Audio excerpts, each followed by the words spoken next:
Alberta has a distinct identity thanks to our Western roots and entrepreneurial spirit, but over the last few years, these values seem to have come under attack and regular Albertans have been left behind.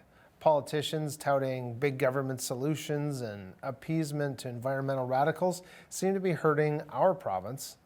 And Alberta Proud is a grassroots organization with a following of over 200,000 Albertans. President Lindsay joins me now to chat about what Alberta Proud is and what the group hopes to accomplish in 2023. Lindsay, thanks for joining me. Welcome to Bridge City News. Thanks for having me. It's great to have you here. So briefly, tell me a little bit about how and why Alberta Proud got started. Well, Alberta Proud, it's been around for a few years now, and I joined the organization exactly a year ago and a couple of days. And I absolutely love it. I work with really like-minded people. And in a nutshell, we are a grassroots advocacy group that stands up for all things Alberta. We love to tell the story about what makes us the best province to live, work, and do business in. Part of that is standing fervently up for our oil sands and for our resource sector. We take issue with hypocritical celebrities and out-of-touch elitist politicians that get in the way of our path to prosperity, which is namely through our oil sands, but certainly our farmers, our ranchers, our small business people. And we just think this is the best place to be, and we want to see us continue on this upward trajectory into 2023. That's great. So while we're on kind of the origin story, can you tell us where the name came from? You know, I wasn't around at that time. I think it was about circa 2016, and it's gone through a couple of different hands. And we joined up and we're part of the Canada Strong and Proud organization for the last couple of years, and that's the umbrella company. And we have pages, like-minded pages, that talk about being proud to be Canadian. And actually, that very page, "Proud to be Canadian," is one of our other flagship pages all across the country. And so we advocate for really similar themes, topics, and values, just standing up for common sense, low taxes, small government, that sort of thing. And yeah, so we do that from coast to coast. Well, I like the sounds of that. Now, heading over to the headlines, hot off those headlines this month is the federal firearms legislation. How is Alberta Proud pushing hard against Trudeau's gun grab, which many feel is unfairly punishing hunters and lawful gun owners? Well, you're right, Michael. That's absolutely what it's doing. So we have been hashtagging that out for the last month, the end the Trudeau Gun Grab. And we also, through all our social media channels, as you already mentioned, Alberta Proud has a Facebook following of well over 200,000 people, but we're also on all other social media channels. So we have an active petition going on ending the Trudeau Gun Grab. We have several thousand signatures, and we're going to continue through on that. Basically, what we're saying is Trudeau said that he wasn't going to go after hunting rifles. Point blank, he lied. Punishing duck hunters, punishing our lawful gun owners, punishing our hunters. That's a valued family tradition. Certainly in the prairies, I mean, across the country, there's over 2 million legal gun owners, and punishing these folks is absolutely not going to have any correlation with reducing crime. So to say that this is in the name of crime reduction is absolutely ludicrous. And, up until about a week ago, Trudeau has been completely ignoring all of this. But I guess it took famed Montreal Canadiens goalie to take a stand and say, yeah, I'm not supporting this. Carey Price, he came out on social media about, I think that was about a week, 10 days ago. And we're hoping some celebrity endorsements on this will maybe get our selfie king prime minister's attention. And hopefully we can go back to the drawing board on this. But this has been creeping legislation, and we absolutely can't support it, and we have to join together, join forces. Every gun coalition, gun owners organization is completely opposed to this. Like everything the federal government seems to do, it lack consultation, and we need to stand together on this. So I would encourage everybody who follows Alberta Proud, or hopefully you will after this interview, that to go onto our social media pages, like it, and to click on that petition. It takes 2 seconds to sign it. In my mind, these kinds of things erode trust in the political leadership. Do you think that this lack of trust causes Canadians to look for voices like yours at Alberta Proud? Oh, absolutely. You nailed it right there, Michael. There is, if you've looked at any recent polling over the last 2 years, and I'm going to say really the Freedom Convoy has brought that to a head, there is just incredible distrust in the legacy media. To be quite truthful, I'm a journalist by trade and I worked in community newspapers in Alberta for a decade. I have nothing but the utmost respect and for the craft and the tradition, and I'm completely embarrassed by what I'm seeing in legacy media. And so it's the onus is on us to turn these stations off and to turn to alternative media networks such as yours and publications like True North and the Western Standard, maybe Rebel News, where you're getting the other perspective, you're getting a more balanced perspective, and you're dealing now with alternative media. At least you have the fortune of dealing with news organizations that aren't funded by the government. They're not receiving bailout money, and that is so essential. Where there's I don't know if you went to any of Pierre Poilievre's rallies. As I tried to attend as many rallies as I could during the federal leadership race, and I attended a couple of his, and nothing got the crowd going more than when he said, "I'm going to commit to defunding the CBC." That just made people go wild. So it tells you where the sentiment's at with legacy media. There's absolutely an erosion of public trust, and we deserve better. Albertans deserve better. Canadians deserve better. Yeah, now tell us a little bit about why you use the phrase tone deaf politicians in your literature. Many Albertans may agree with you, and many might be perhaps surprised at that comment. Can you explain that phrase a little bit? Well, when you have, I mean, when I talk about tone deaf politicians, the poster child to that for me is our current prime minister.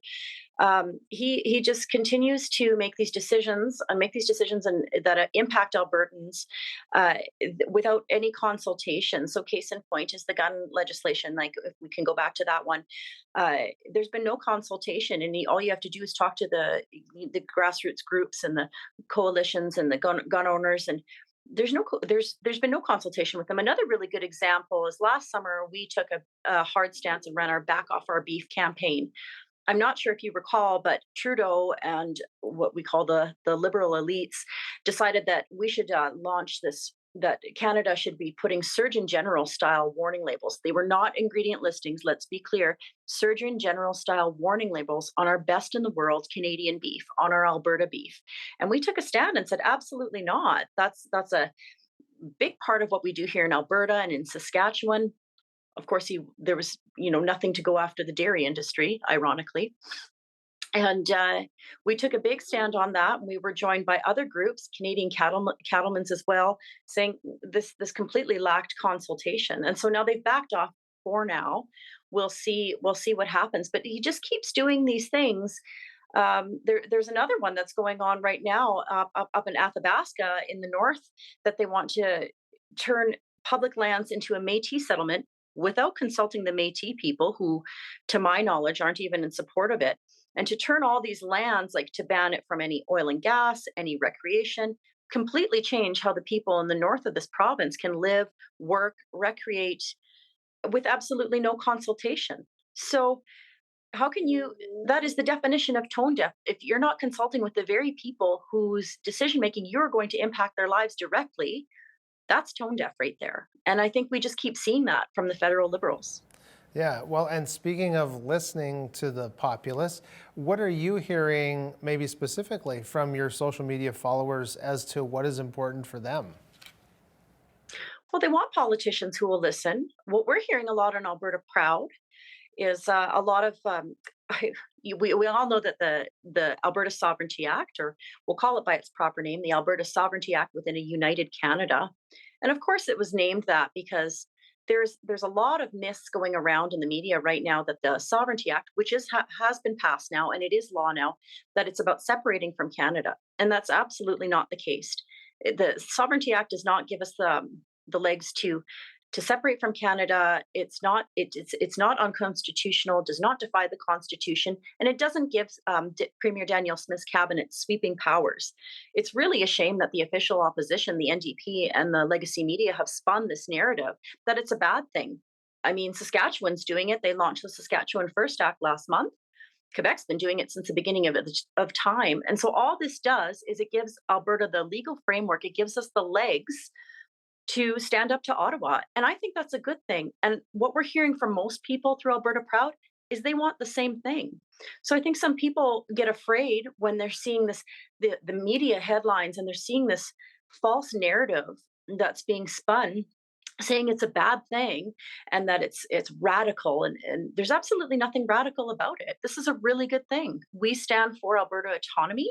We stand for more Alberta and less Ottawa, and we think this province deserves politicians who are going to see that through. Yeah, the one thing that really interested me about the Sovereignty Act was that the description of the level standing between the provinces and the federal government. I thought that was refreshing to hear, going back to what it was actually intended to be like. I just want to switch gears a little bit to your pro-energy stance. What knowledge and facts you're trying to bring to help educate Albertans and others about our natural resources, such as LNG and the cleanliness of our energy sector. Can you talk a little bit about that? Absolutely. A huge thing what we do here at Alberta Proud is we are Alberta proud of our best in the world Canadian energy, our Alberta energy. We believe pipelines are the safest way to transport it, and we believe it is our job. It is a basic human right to get clean, conflict free oil and gas, and we're the ones to do it. So we had this opportunity when the German chancellor, came to Canada, wanting to build these bridges and wanting to get our LNG. And of course, we have this federal leader. We have Prime Minister Trudeau, who just said, "No, we'll give you some maple syrup and poutine, I guess." And so now here we have Germany signed a 15-year deal for an LNG supply with Qatar. I mean, this is just bananas, you guys. This is just not how it's supposed to be. So we need we need Albertans to be mobilized when it comes time to voting. And I know people get sick of all these constant election calls, but you need to be engaged. You need to be hyper vigilant. And you need to understand that there is this big eco radical agenda that is happening. It's happening within our province to attack the current government. It's happening on the federal stage. It's happening on the global stage. And it's creating this false narrative that is extremely dangerous, that is saying that Alberta oil is bad. And nothing could be further from the truth. The fact is, the world needs more oil and gas, and we're the ones to do it. We have the cleanest energy in the world. We adhere to the highest, most ethical standards to produce it. And we provide the most high paying jobs for our Indigenous people in the resource sector. This is what makes the world go round.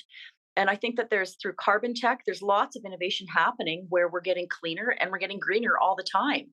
Nothing happens overnight, but I don't think, I don't think it's crazy for us to think that we can just get off of oil and gas and we can transition to these unreliable alternatives like solar and wind, where and electric vehicles, where all these components are made up by child slave labor and lithium mining in third world countries. I mean, it's just crazy. I just want to touch in the last few minutes. Do you know if there's kind of a urban-rural split of your followers?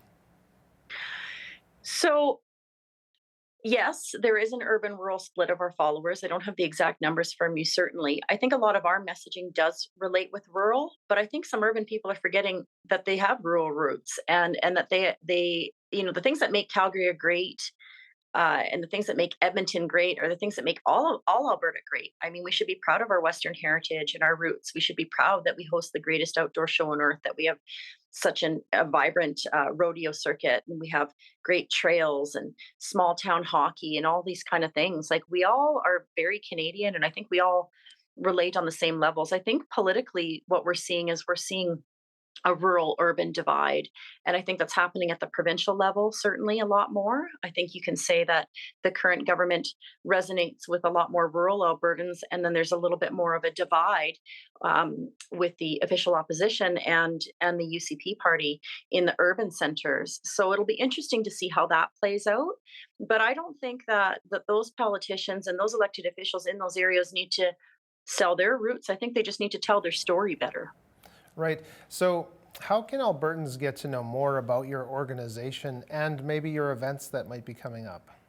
Absolutely. So we do have an election coming up this spring, certainly, and we will be hosting some rallies and heading out to different cities and small towns. I'm a small town girl, so I love hitting up different cities and or different small towns, certainly. And we'll be hitting the pavement and getting out there and talking to Albertans and talking to them about what's important to them. The heart and soul of Alberta Proud is our hardworking blue collar folks, our everyday Albertans, and that's how I talk to people. I am an everyday Albertan. I live in small town Alberta. I work a couple of different jobs, and I'm raising my 3 kids just like you. I go to the grocery store, and I don't know, I have to be more careful about what I'm going to buy, how I'm going to get through the month, just like you. I'm concerned when I go to the pump and I fill up my vehicle, how that monthly budget is slowly shrinking. And I think that's that relatability, that hands-on relatability that wins with people. And we just keep growing as a network and hosting events, and I love it. I just love getting out in the community and meeting average people. Lindsay Wilson, the president of Alberta Proud, thank you so much for joining us today. Thank you so much for having me. I appreciate it.